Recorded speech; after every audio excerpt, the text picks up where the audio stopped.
Congratulations once again to the Capital One Solar Spikers taking another huge win.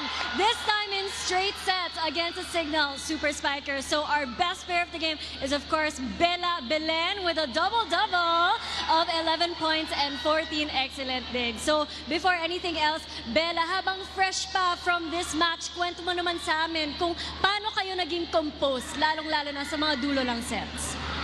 Before pa lang kasi like sa training pa lang, talagang pinagandaan namin yung game na to kasi alam namin na hindi magiging madali.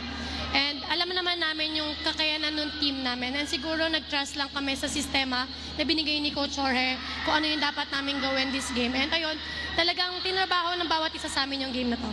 And of course, nagtrabaho ka din because before this game, nagkukwento tayo, sabi mo na you were writing on a journal every night para mag-assess, di ba, sa performance mo. You manifested more digs, more efficient attacks, and that's what you got in today's match. Yung dig mo na yon, it sealed the deal for Capital One. How does this feel for you, Bella? At ano ang isusulat mo sa journal tonight?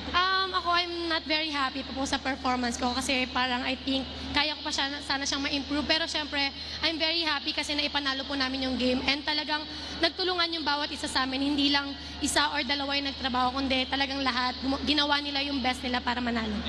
Bella, take this time to greet your family, friends, and fans of Capital One. Go ahead, it's your time to shine.